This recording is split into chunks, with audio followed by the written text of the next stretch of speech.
લક્ષ્ય ન્યૂઝ, એક નજર, એક લક્ષ્ય. નમસ્કાર દર્શક મિત્રો, લક્ષ્ય ન્યૂઝ ચેનલમાં હું મેઘા અગ્રાવત આપનું હાર્દિક સ્વાગત કરું છું. આપ જોઈ રહ્યા છો લક્ષ્ય ન્યૂઝ.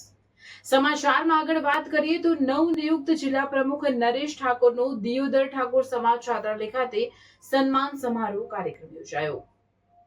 બનાસકાંઠા જિલ્લામાંથી વિભાજન થયેલ નવા વાવ થરાદ જિલ્લામાં ભારતીય જનતા પાર્ટી દ્વારા નવનિયુક્ત પ્રમુખ તરીકે નરેશ ઠાકોરની જવાબદારી સોંપવામાં આવી છે, જેમાં આજે નવનિયુક્ત જિલ્લા પ્રમુખ નરેશ ઠાકોરનો દિયોદર ઠાકોર સમાજ છાત્રાલય ખાતે સન્માન સમારોહ કાર્યક્રમ યોજાયો હતો, જેમાં દિયોદર ધારાસભ્ય કેશાજી ચૌહાણની હાજરીમાં યોજાયેલ સન્માન સમારોહમાં નવનિયુક્ત ભાજપ જિલ્લા પ્રમુખ નરેશ ઠાકોરે સૌ કોઈ કાર્યકરોનો આભાર વ્યક્ત કર્યો હતો. સભાને સંબોધન કરતા જિલ્લા પ્રમુખ નરેશ ઠાકોરે આવનાર તાલુકા જિલ્લા પંચાયતની ચૂંટણીમાં ત્રીજું એન્જિન સરકારને સોંપવાની જાહેરાત કરી હતી. ડબલ એન્જિનને સરકારને હવે વાવ થરાદ જિલ્લામાંથી ત્રીજું એન્જિન આપવાનું આહવાન કરતા ડબલ એન્જિન હવે ત્રીજું એન્જિન જોડવાની વાતને લઈને વિશેષ ચર્ચાનો મુદ્દો બન્યો હતો. દિયોદર ઠાકોર સમાજ છાત્રાલય ખાતે યોજાયેલ ભારતીય જનતા પાર્ટીના સન્માન સમારોહમાં ભાજપના કાર્યકરોએ નવનિયુક્ત જિલ્લા પ્રમુખનું સન્માન કરી મજબૂત સંગઠન બનાવવા આહવાન કર્યું હતું. રિપોર્ટર ભલાભાઈ રાજપૂત, વાવ થરાદ. નવા જિલ્લામાં એક યુવા પ્રમુખ તરીકેની જે જવાબદારી આપી છે અને ટ્રિપલ એન્જિનની વાત કરી છે, હવે શું કહેશો?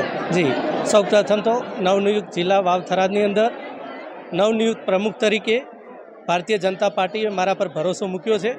એ માટે કેન્દ્રીય નેતૃત્વમાં આપણા દેશના યશસ્વી પ્રધાનમંત્રી નરેન્દ્રભાઈ મોદી સાહેબ, દેશના ગૃહમંત્રી અમિતભાઈ શાહ સાહેબ, તેમજ ભારતીય જનતા પાર્ટીના રાષ્ટ્રીય અધ્યક્ષ નીતિન નવીનજી અને ગુજરાતનું નેતૃત્વ ગુજરાત ભારતીય જનતા પાર્ટીના અધ્યક્ષ જગદીશભાઈ વિશ્વકર્મા સાહેબ, ગુજરાત સરકારના મુખ્યમંત્રી ભૂપેન્દ્રભાઈ પટેલ સાહેબ, ડેપ્યુટી સીએમ હર્ષભાઈ સંઘવી સાહેબ, તેમજ સંગઠન મહામંત્રી રત્નાકરજીનો ખૂબ ખૂબ આભાર માનું છું કે આટલી નાની ઉંમરે ભારતીય જનતા પાર્ટીના વાવ થરાદ જિલ્લાના પ્રમુખ તરીકેની મને જવાબદારી આપી છે.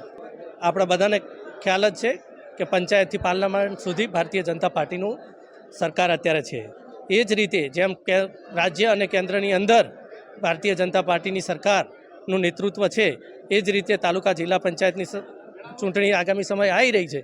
તો જ્યારે ડબલ એન્જિનની સરકાર હતી ત્યારે વાવ થરાદ જિલ્લામાંથી એક ત્રીજું એન્જિન અમે જોડવા જઈ રહ્યા છીએ અને ચોક્કસ મને ભરોસો છે કે આ ભારતીય જનતા પાર્ટીના કાર્યકર્તાઓનો સંઘર્ષ અને મહેનત આમાં રંગ લાવશે અને ભારતીય જનતા પાર્ટીનો ભગવો લહેરાશે અને જિલ્લા અને તાલુકા પંચાયત ભારતીય જનતા પાર્ટીની બનશે. નાની ઉંમર છે, મોટી જવાબદારી છે. મારી જોડે અસંખ્ય લાખો કાર્યકર્તા ભારતીય જનતા પાર્ટીના જોડાયેલા છે. ઉંમર જવાબદારી મારી છે, પણ મારી સાથે તાકાત ભારતીય જનતા પાર્ટીના કાર્યકર્તાની છે. સૌ પ્રથમ તો રાજભાઈ, આપને પણ ખ્યાલ છે કે કેન્દ્ર અને રાજ્ય સરકારની અંદર ભારતીય જનતા પાર્ટીની સરકાર છે અને ઘણા બધા યોજનાઓ થકી ભારતીય જનતા પાર્ટીએ છેવાડાના લોકો સુધી વિકાસોના કામ કર્યા છે અને આ વિકાસોના કામથી તમામ જનતા, છેવાડાના લોકો ભારતીય જનતા પાર્ટીના કામથી સંતુષ્ટ છે અને ભારતીય જનતા પાર્ટીની સરકાર બનાવવા માટે એ પણ તત્પર છે. દિયોદર ખાતે વાવ થરાદ જિલ્લા ભારતીય જનતા પાર્ટીના નવા વરાયેલા જિલ્લા પ્રમુખ ડૉક્ટર નરેશભાઈ ઠાકોરનો સન્માનનો કાર્યક્રમ રાખેલ.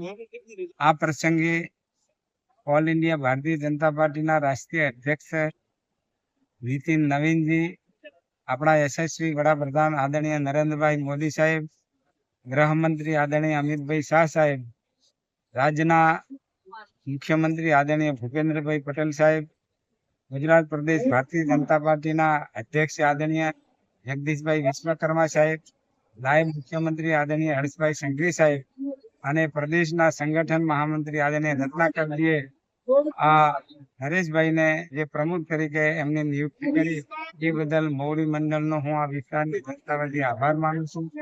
નરેશભાઈને ખૂબ શુભેચ્છાઓ પાઠવું છું અને એમના નેતૃત્વની અંદર આ જિલ્લાની અંદર સંગઠન ખૂબ મજબૂત થાય અને બધી આવનારી ચૂંટણીઓમાં ભારતીય જનતા પાર્ટીનો વિજય થાય એવી શુભેચ્છાઓ પાઠવું છું. આભાર. ભારત માતા.